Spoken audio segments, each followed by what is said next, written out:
Bonjour à tous, j'espère que vous allez bien. Aujourd'hui, je vous propose de voir ensemble si le sol de votre potager est sain. Mais alors aujourd'hui, c'est une vidéo un petit peu exceptionnelle parce que plutôt que d'être tout seul devant ma caméra à vous parler de tout ça, j'ai eu l'honneur d'être invité sur le plateau de France 5 dans l'émission La Quotidienne, en présence d'Alain Baraton, que vous connaissez certainement, et du rédacteur en chef du magazine 60 millions de consommateurs, pour parler de tout ça donc sur France 5 le 18 mai 2021.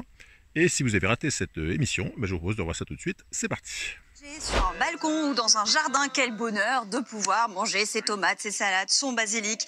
C'est aussi, on peut se dire, l'occasion de manger bio sans se ruiner. Enfin, ça, c'est ce qu'on imagine parce qu'on ne maîtrise pas forcément la qualité de ce que l'on fait pousser chez soi. Comment être sûr que notre sol est sain, n'a pas été pollué, notamment lorsqu'on cultive dans une zone urbaine? Comment cultiver un potager au naturel? C'est notre dossier du jour. Et avec nous, pour en parler, on a le plaisir de recevoir Benjamin Dourier, nouvelle fois. Bonjour Benjamin, rédacteur en chef adjoint au magazine 60 millions de consommateurs. Vous sortez dans votre dernier numéro une enquête intitulée « Mon potager est-il sain ?» Et puis André Abrahami est avec nous également. Bonjour. Vous êtes jardinier, apiculteur. Vous venez de publier « Réussir son potager bio en partant de zéro ». C'est aux éditions Tana et on peut aussi retrouver tous vos conseils sur votre chaîne YouTube. Absolument. On commence avec la question de Stéphane qui nous dit « Nous aimerions commencer un potager, mais notre terrain se trouve sur une ancienne usine textile. Nous y avons déjà trouvé des solvants et des pots de peinture. À qui s'adresser pour une étude de pollution ?» C'est vrai qu'il vaut mieux commencer par bien connaître son sol avant de s'attaquer à un potager. Et on peut avoir de mauvaises surprises, Benjamin. Oui, c'est vrai qu'il faut mener sa petite enquête. C'est vrai qu'il y a certains sites internet qui permettent de se renseigner sur l'historique de la parcelle. Par exemple, sur le site de l'IGN, l'Institut géographique national, il y a un service qui s'appelle Remonter le temps. On peut voir des vues aériennes qui ont jusqu'à 50 ans en arrière. Donc ça, c'est important parce qu'effectivement, le sol peut garder en mémoire des traces d'activité humaine, d'activité potentiellement polluante pendant plusieurs dizaines d'années, parfois même plusieurs centaines d'années. Donc voilà, on mène sa petite enquête. Il y a ce site-là, il y en a quelques autres. Géorisque également, pour vous.fr.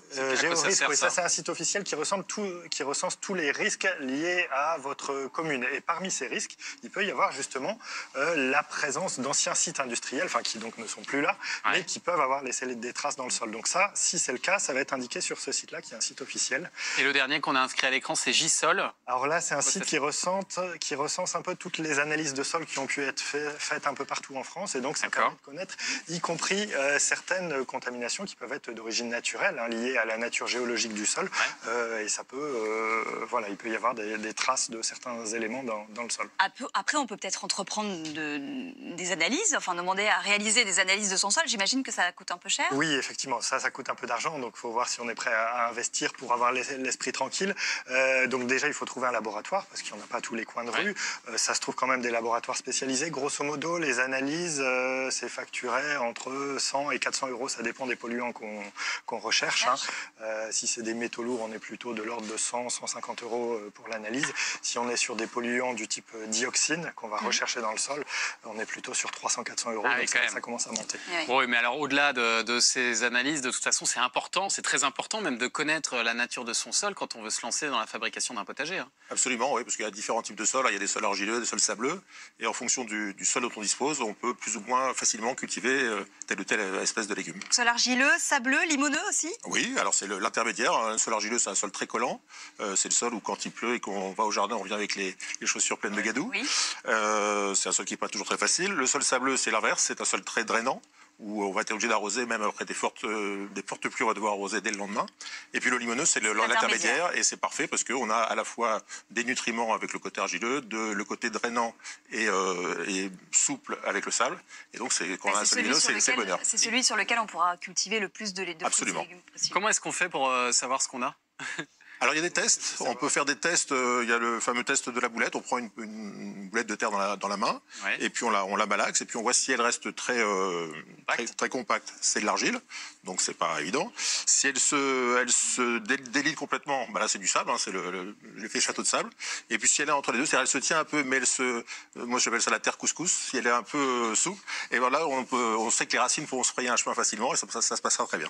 D'accord. Sandra nous dit: le sol de mon jardin est épuisé par des années de culture potagère réalisées par les anciens propriétaires.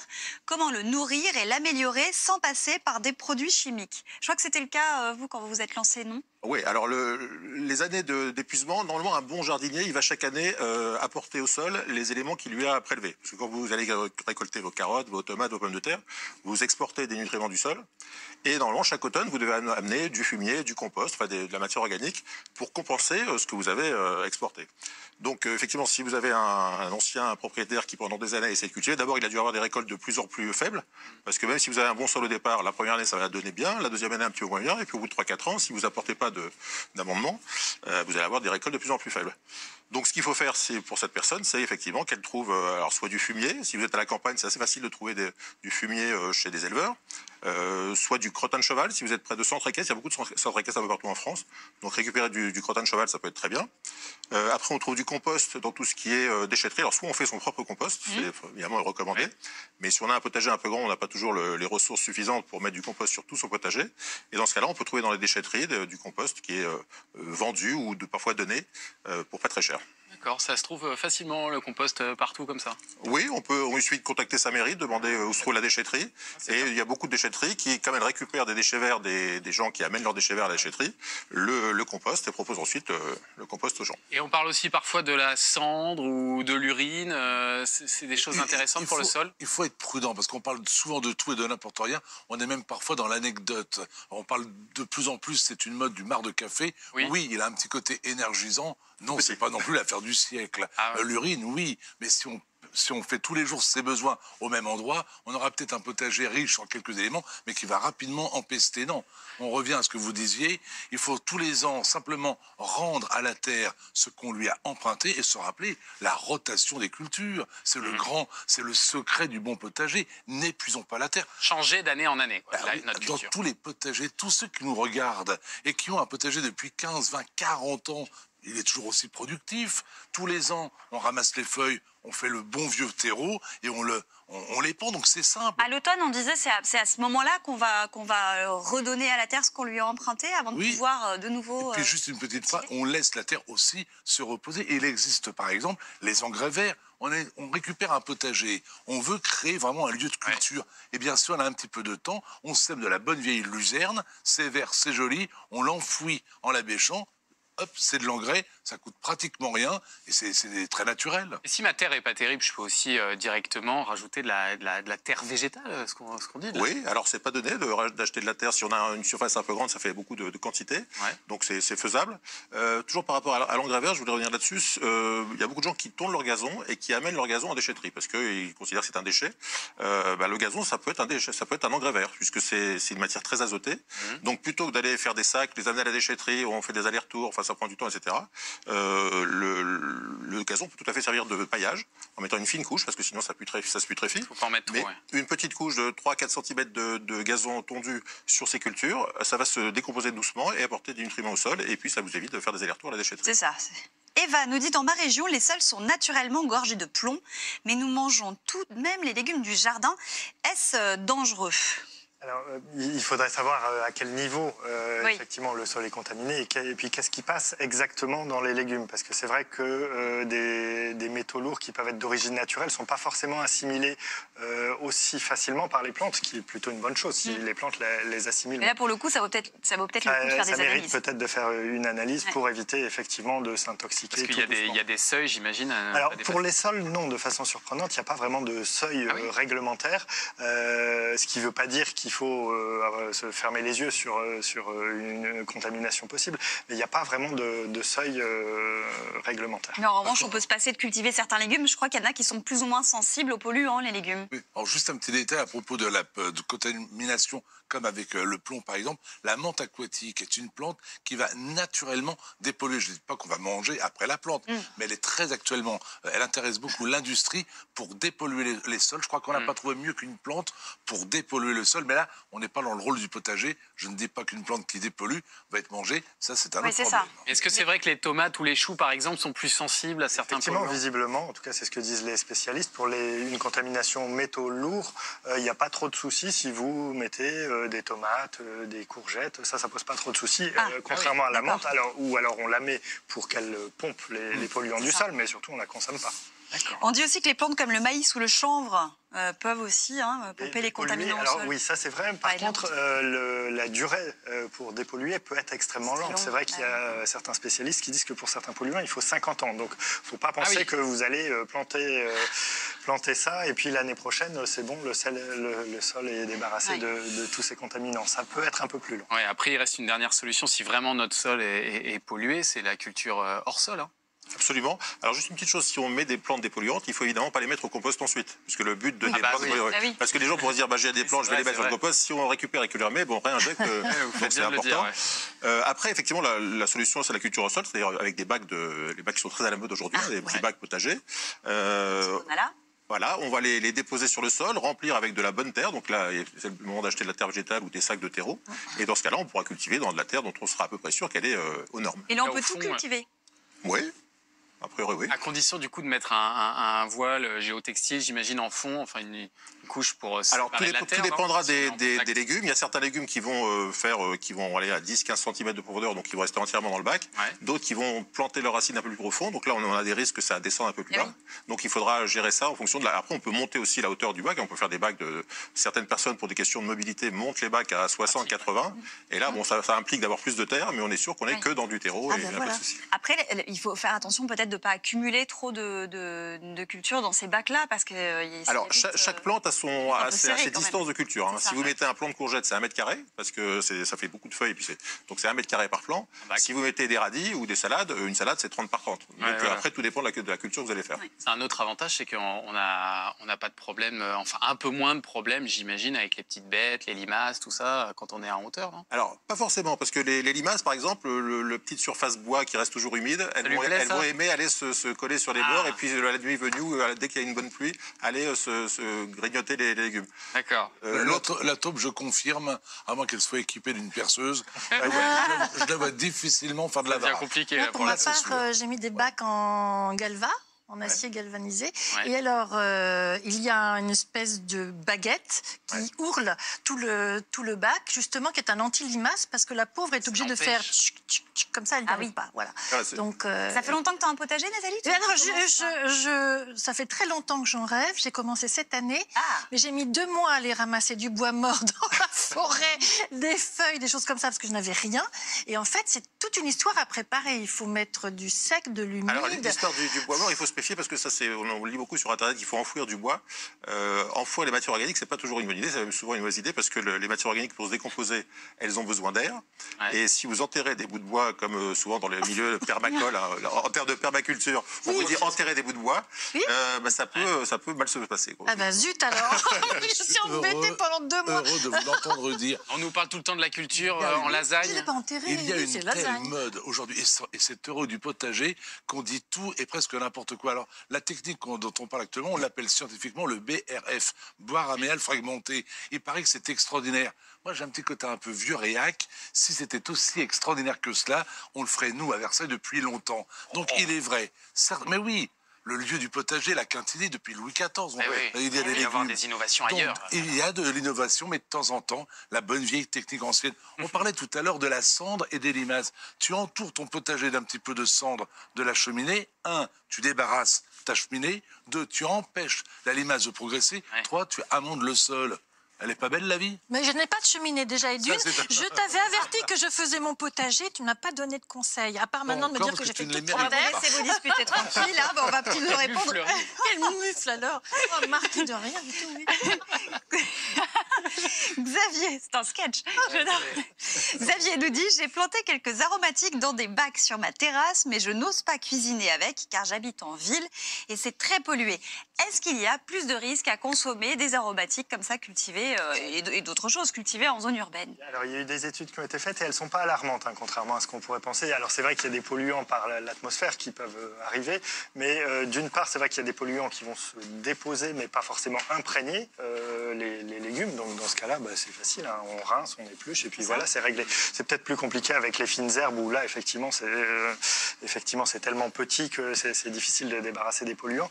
Et il y a même des analyses qui ont été faites sur des potagers qui sont sur des toits, y compris dans des très grandes villes, et les teneurs en polluants sont peut-être un peu plus élevées que ce qu'on trouve dans le commerce, mais elles sont en dessous des seuils réglementaires, donc ça pose pas de difficulté. C'est ce qu'on avait pu constater pour le miel aussi. Avec, c'est ce que j'allais dire. Moi, je mets ma casquette d'apiculteur, et les analyses qui ont été faites sur le miel de Paris ont montré que le miel urbain est moins pollué, évidemment, en pesticides que le miel de la campagne. Puisque c'est vrai que en campagne, souvent on traite, et même si les traitements sont faits assez tôt, avant que les abeilles viennent butiner les fleurs, on a trouvé plus de pesticides et de toxiques dans le miel de campagne que dans le miel urbain. Et c'est lié aussi au fait que c'est en hauteur, souvent c'est sur les toits que sont mises ces abeilles. Mais si je reviens à mon petit potager, là, est-ce que je peux espérer avoir de beaux rendements et avec quoi? Qu'est-ce que je vais cultiver?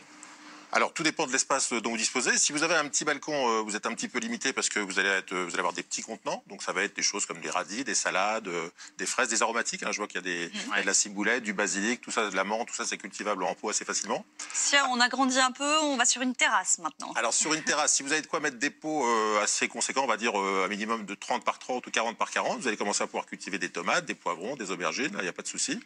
Ce qui va être plus problématique, on revient aux cucurbitacées, tout ce qui est courgettes, potirons, melons, etc. Ce sont des plantes tropicales qui font beaucoup de végétation. Et vous achetez un potiron, vous plantez une petite graine. Alors, contrairement à ce qu'on dit souvent, les graines du commerce, ça pousse très bien. Hein. Vous n'aurez pas forcément des fruits identiques aux fruits d'origine, mais vous aurez un fruit. Et si vous plantez une graine de potiron dans un pot, alors au début, vous allez avoir une petite plante, vous allez trouver ça super. Et un mois après, vous allez rapidement avoir un truc gigantesque. Donc, ça peut être sympa d'avoir un côté tropical sur la terrasse. Oui. Mais le potiron tombe par-dessus le balcon, là, ça devient... Voilà, alors vous mieux le poser au sol, mais bon, ça va être compliqué de cultiver des cucurbitacées sur un balcon. Ouais, forcément. Patrick nous dit, j'ai lu que le vinaigre permet de détruire les mauvaises herbes au potager. Qu'est-ce que vous en pensez? Ça va, Victoire n'est pas là, donc vous pouvez dire ce que vous... Alors, ça fait partie des nombreuses choses qu'on trouve sur les réseaux sociaux. Le vinaigre est parfois associé au sel aussi. Ouais. Ce sont des biocides, hein, ça tue la vie. Donc, si vous avez une terrasse que vous voulez garder immaculée, sans aucune végétation, pas de mauvaises herbes, donc là, effectivement, vous voulez que jamais rien ne pousse ici, c'est très bien de mettre des biocides, parce que vous n'aurez plus jamais rien qui pousse. En revanche, si vous mettez du sel ou du vinaigre dans votre potager, vous allez tuer Aujourd'hui, la grande mode, c'est le maraîchage sur sol vivant. Ce qu'on veut, c'est avoir un sol qui soit vivant, avec des bactéries, des champignons qui vont alimenter le sol, et donc le sol va alimenter les plantes. Et si vous mettez du sel ou du vinaigre dans votre potager, eh ben, vous allez fusiller votre sol. Donc, c'est pas forcément une bonne idée. Non. Bon. Dadou. C'est même pas une bonne idée du tout. On fait pas un potager bio pour polluer la terre. Ah oui. On parle aussi de l'eau de cuisson, des pâtes. Non, dans un potager, la seule méthode, c'est l'huile de coude, la binette et le griffage. Je vous rappelle qu'un bon griffage vaut 2 arrosages. En plus, on économise l'eau. Très bien. On griffe régulièrement sa terre. Évidemment, on aère le sol. Et comme vous le disiez très justement, il y a une vie sous terre. Il y a des vers de terre, il y a des insectes très utiles à la biodiversité, à l'environnement et au potager. Question sur l'arrosage de Dadou. J'ai un puits dans mon jardin, puis j'arrosais mon potager sans danger. Est-ce qu'il y a une réglementation pour l'usage des puits? Alors non, on peut les utiliser librement. En revanche, c'est un peu comme le sol. Il faut se poser la question, est-ce que l'eau, elle est parfaite? Pas forcément. Il peut y avoir des bactéries. En zone agricole, c'est vrai qu'il peut y avoir des nitrates, de l'ammonium. Donc là aussi, si on veut avoir l'esprit parfaitement tranquille, on peut faire analyser un échantillon de l'eau de son puits. Il y a des laboratoires dans chaque département. Ça coûte un peu moins cher que l'analyse du sol. On est sur quelques dizaines d'euros. Mais c'est malgré tout une dépense. Oui. Et puis après, c'est avoir un potager sain, c'est aussi ne pas gaspiller l'eau. Là aussi, vous avez peut-être des conseils à donner à nos téléspectateurs? Alors, les conseils sur l'arrosage, c'est toujours difficile parce que c'est très, très dépendant du contexte. Si vous êtes en Normandie, en Bretagne, forcément, vous allez avoir beaucoup moins de soucis d'arrosage que si vous êtes dans le Vaucluse ou dans le Var. Donc, ça dépend de la météo, ça dépend de la terre. Si vous avez une terre sableuse comme la mienne, vous allez devoir arroser quasiment tous les jours, même quand il pleut, un jour ou deux après, il faut arroser. Si vous avez une terre très argileuse, c'est une terre qui va garder beaucoup l'eau, donc il faudra beaucoup moins arroser. Donc, c'est difficile de donner un conseil général. Disons qu'il faut, moi, la technique dont je parle souvent, c'est la technique du doigt mouillé. On va mettre sa main sur la terre, on met un doigt à 2-3 cm sous terre. Si c'est humide, c'est que tout va bien. Si ça commence à être sec à 2-3 cm, c'est qu'il est temps de mettre un peu d'eau. Et récupérer les eaux de pluie, ça peut être une bonne idée?